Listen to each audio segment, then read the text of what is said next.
As many of you know, I was out this past Sunday, and so I think I owe you a story for being on a trip. So Elizabeth and I, we went over to Ireland and Scotland, very romantic places to go, for a wedding. So Elizabeth was a part of a small group. Well, I should scroll back a little bit. So back about 10 years ago, Elizabeth did an internship in Dublin, Ireland, at a hospice over there. And while she was there, she was a part of a small group that was 4 women, and they all went to this kind of non-denominational church that had a little bit of like an Anglican background. It was a church that had been planted by a missions society in Dublin. They met in a movie theater. It was a really interesting church, really cool in a lot of ways. And there were 4 women that were a part of it. And it was Elizabeth, there was a woman from California, there was a woman from Scotland, and then a woman from England. And they've kept in touch over the years. And Elizabeth has kept in touch with the pastor of that church over the years. And so the Scottish woman was getting married in Edinburgh. So that's where we were at. We went over to Dublin so Elizabeth could show me where she was at. And then we went over whatever that little sea is between Ireland and that mainland. And we ended up in Edinburgh and went to a Scottish wedding. I think Scottish weddings are potentially the most fun weddings you can be a part of. There's all of this folk dancing and haggis and all sorts of interesting things. But the story I want to tell you is a story about the pastor who was over there. So when we were in Dublin, Elizabeth took me to go and meet with, to have tea, as they would have over there, have tea with the pastor of that church. And as he's making the tea and we're standing there in his kitchen, we get talking, and the topic of Anglicanism comes up. And when Elizabeth went to that church, this guy wasn't an Anglican. It was an Anglican mission society that sent him to go and plant this church. But he wasn't an Anglican. And then we get talking, and he says, so recently, I became an Anglican deacon. And so I'm standing there looking at this guy, and this whole time, you walk around Dublin, you walk around Edinburgh, there's all of these churches. All these old Gothic stone churches. It feels very like medieval church, heartbeat of what used to be Christendom. And you go into the churches, and they're all kind of museums, relics of a bygone age. And as I'm talking to this guy, and thinking about his ministry, he is an Anglican deacon. He's a part of our family. He's meeting in a movie theater, which seems so different than all those Gothic churches that are surrounding him. And yet he is the one who is the one preaching the gospel. And as I looked at his story and what's happening in his life, he's actually, I think this week, traveling over to visit an ACNA church over here in the United States, Christ Church Plano. What is happening for him is what happened for us. There is this impulse within the Anglican Church that the gospel is what matters, and the gospel is always being sent out. And it doesn't matter the beauty of the building, although we have a beautiful building here, but the heartbeat of our movement, the heartbeat of what it means to be Trinity, of what it means to be an Anglican, about what it means to be an Orthodox Christian in the 21st century, is lived by the gospel going out. And in Dublin, that's happening through this guy. There's a gospel witness that is happening in Dublin through this man named Mark Smith, who is an Anglican deacon, and it's happening here in Trinity through the work of our family that we call Trinity. So this Sunday, it marks the 19th anniversary of Trinity's first public worship service. 19 years ago, on the last Sunday in October 29th of that year, it's the same week that Taylor Swift released her first album, for those of you who are wondering. So on October 29th, a group of lay people gathered in the band room of the old Thomas County Middle School building, and they worshiped together. That is the building that is now the administrative offices for Thomas County Central School, right by the football stadium. And ever since that first Sunday, we have marked the last Sunday in October as a day of reflection, celebration, and anticipation. Today as a parish, we reflect on how God has worked in this community. We celebrate the ways that he is currently working in our community, and we anticipate the ways that he will work here in this community. I think that every parish needs to think about those three things. We need to think about our past, we need to think about our present, and we need to think about our future. A parish without a past does not have roots. It does not have something to look back on. A parish without a present has no grip on reality. They don't know what's currently happening. And a parish without a future has no hope. And so today I want to think about our past, our present, and our future, and the way that God works in our story as a parish. So today we'll talk a little bit about Trinity. We'll talk about our past, present, and future, but I want to begin today by turning to our gospel lesson, that parable that Jesus tells about a Pharisee and a tax collector. And as we consider the story of Trinity, who we are, where we have been, where we are at the moment, where we will be in the future, I want to think about this parable and the important thing that it has to say to us. So I want to reflect on it for a moment and then think about what it might say to our past, present, and future. So the parable. There are two figures in this parable. There are these two vivid caricatures of people. You have the tax collector and you have the Pharisee. Pharisee and the tax collector, and they are meant to be opposites of one another. The Pharisee is the ultimate pious person in the first century. A Pharisee sought to follow the Jewish law in every way that they possibly could. They opened up the Old Testament and they read the law, and they thought, if I do everything right, if I do everything in accordance with this law, then I will be righteous, then I will have right standing before God. And so following the law, following each commandment that this man finds in the Old Testament, doing that is crucial to him. It was so crucial that he would have developed, and the Pharisees would have developed laws on top of the laws in the Old Testament so they could make sure that they were following God. He says in there that he tithes everything that he gets. Jesus tells us in another part of the Gospels that these are the sort of guys who tithe even the herbs that they get. Mint and dill, they're making sure that they get 10% of those herbs and give them to God. And so they're trying to line out everything. They're trying to follow Jesus. They're trying to follow God with every bit of who they are and follow every law. That's the crucial thing. So, Pharisee walks into the temple to pray in the parable, and he's a seemingly good man. He's a seemingly pious man. He seems to be following God, or at least doing what God has told him to do.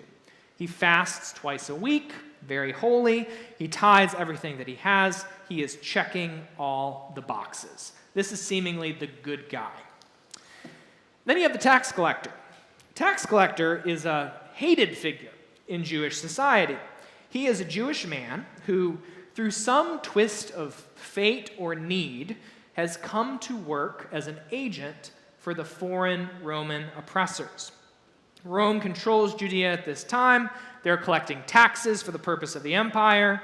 And this man, he collects taxes to fund the oppressors, which is bad enough, but then he tends to overcharge on taxes so that he can make a living.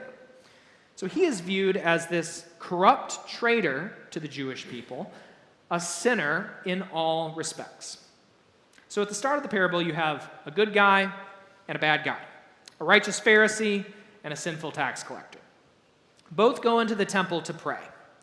And being two very different people, they pray two very different prayers. The Pharisee prays a prayer of gratitude, one might say.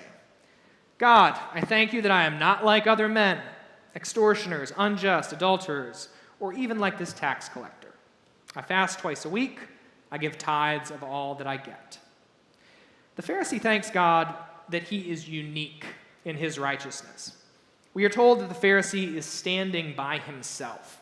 He is set apart, a holy person, unlike all the sinners who stand far away from God. Sinners like that tax collector over there. Now the tax collector, he also prays. He stands far away from the center of things, and he doesn't look up. And he prays a simple prayer. God, be merciful to me, a sinner. The tax collector knows himself to be a sinner in need of God's mercy, so that's what he asks for.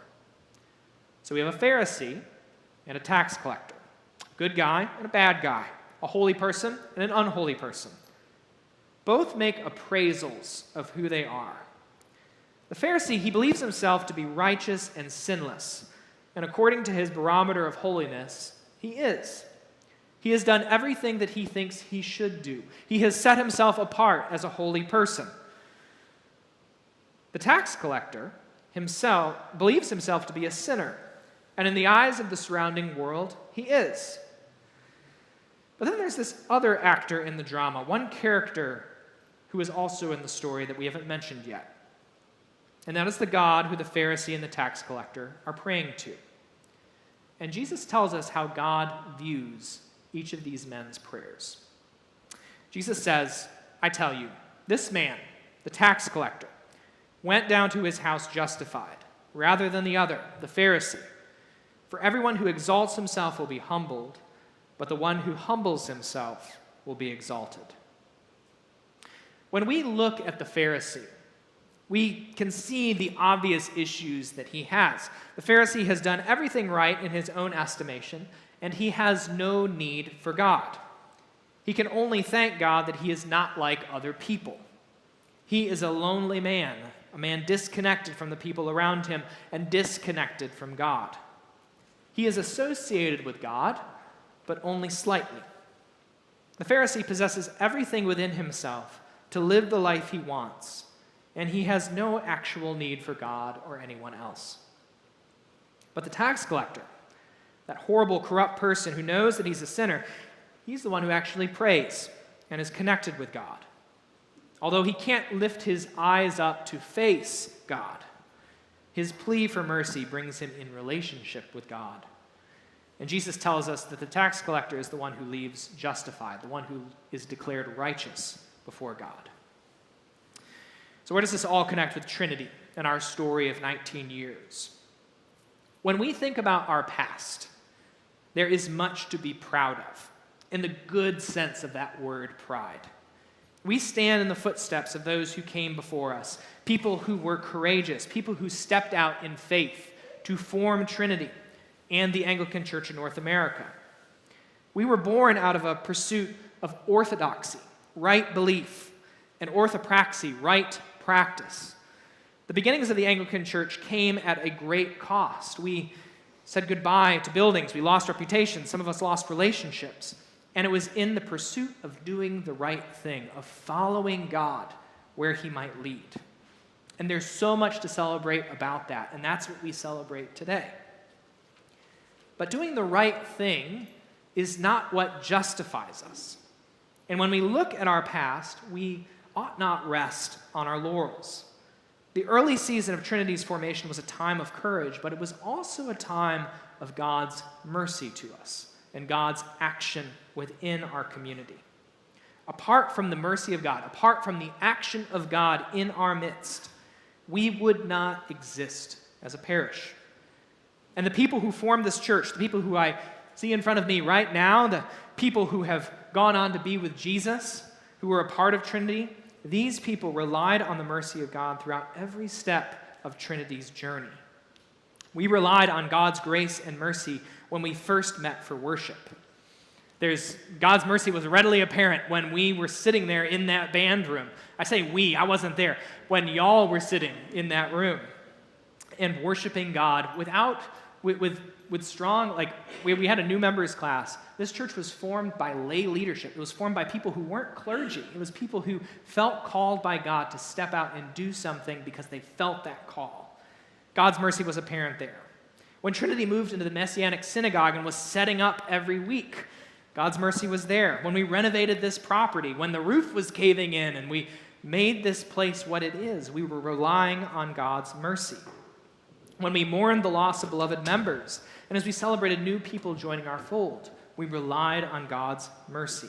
Mercy is at the center. God's action through the work of the Holy Spirit is at the center.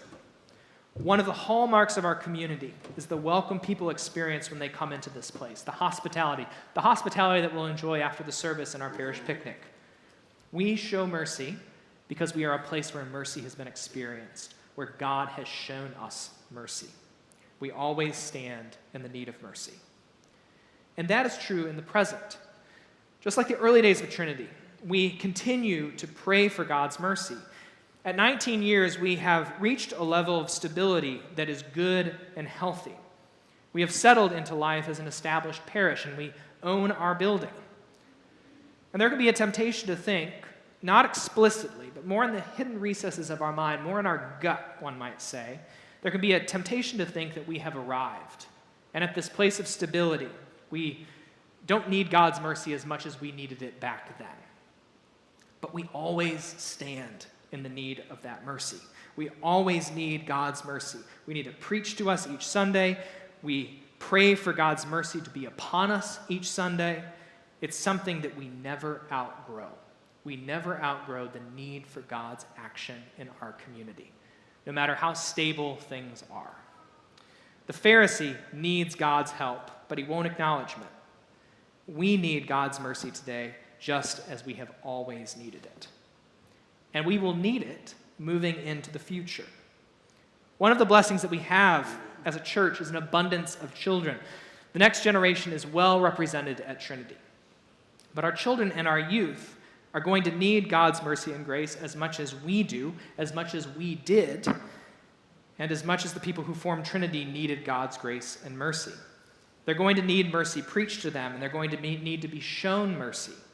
And as we move into the future, into the next thing that God has for us, whatever that might be, we do so only through the mercy of God, only through humbly accepting that mercy as it has been extended to us.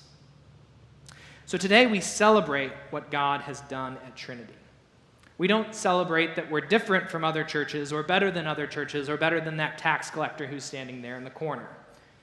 We celebrate that as humble sinners who come to worship each Sunday, we celebrate that God has been merciful to us for 19 years, that he has been faithful to us, that he has preserved us, and that we have so much more ahead of us. The Lord is good, his mercy is everlasting, and his faithfulness endures from generation to generation.